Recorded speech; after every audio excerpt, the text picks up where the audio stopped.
What's up? Cody here from VideoGameBloggr.org. Today is Saturday and I'm here to bring you a quick gaming update. Long-awaited racing video game Gran Turismo 5 is due out this Wednesday, November 24th. The game is set to have over 1,000 licensed cars, 20 or more racetracks with over 70 variations among those racetracks. The game's been in production for years upon years and probably one of the most anticipated racing games ever, if not the most anticipated racing game ever. Those 1,000 plus licensed cars are also going to have real-time damage with them. What that means is when you smack a wall, you're going to actually see the cars get damaged. Now, the damage modeling is actually kind of split up between, it looked like two different types. One type will be the types that were modeled for Gran Turismo 5, and the other ones will be ones that were ported over from previous Gran Turismo games. The ones that are made for Gran Turismo 5, they're going to look a lot better when they get smacked, or worse when they hit walls, whereas the ones that are just ported over, they're going to look kind of not very nice when they hit walls.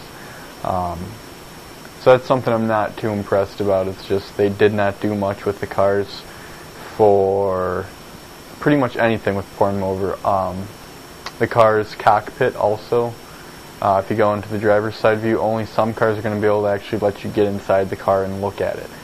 With games like Forza 3, every single car you could get inside and you could look at what all its fine details, everything. You can get inside that Bugatti and you can see what it looks like, and it was amazing. With Gran Turismo 5, that's not going to be the case.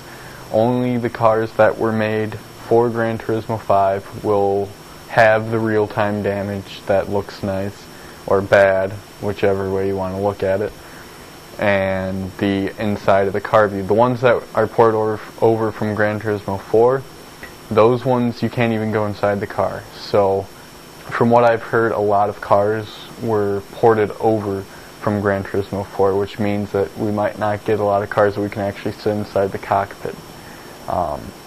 And with the 50-inch plasma TV that's sitting right over there, I like to play my racing games inside the cockpit. Gran Turismo 5 will also feature a track creator.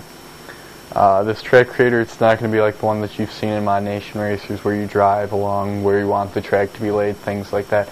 It's actually going to be just, I'll say I want 6 checkpoints, or 6 points where the track will be. So it's kind of a cool feature, but they could have done a lot more with it. And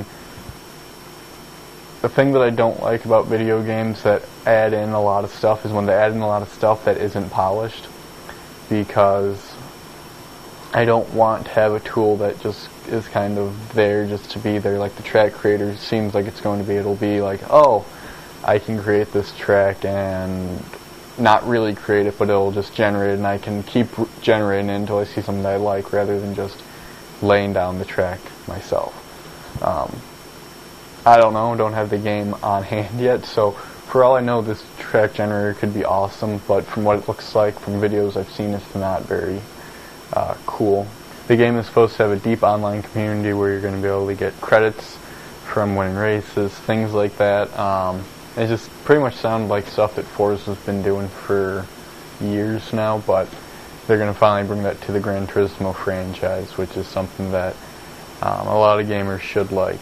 Another new feature with Gran Turismo 5 that we haven't seen in any game yet is the hard drive install. While we've seen the ability to install games on the hard drive, some of them you have to with PS3 because of the Blu-ray drive read speed, but then some of them you don't have to install. With the Xbox, you've been able to install some games, not all of them, but some of them you can install and it'll help the load times and things of that nature. But Gran Turismo 5, the install, for one, is going to be optional, and if you don't want to sit and wait for the reported 50-minute install time, then you have another option, which will be install the game while you're playing. It's a lot less cool than it sounds. It's not going to actually install as you're playing the game. It's going to, when you get to a certain part of the game, it'll ask you, hey, do you want to install this feature now? And you can install it, and it might take you 5-10 minutes to install.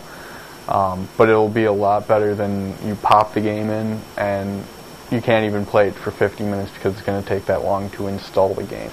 Today's question of the day is a very easy one. It's really just a yes or no. Are you going to get Gran Turismo 5 the day it comes out? If you like this video, why don't you go ahead and help me out and click the subscribe button above. I do these videos every day. And also, if you like the video, click the like button below. And if you want a more in-depth article on this, you can click the link below. I do run a video game blog, and I've written up a full article giving you even more details about Gran Turismo 5 and what you can expect when it comes out on November 24th. Alright everyone, I will see you tomorrow.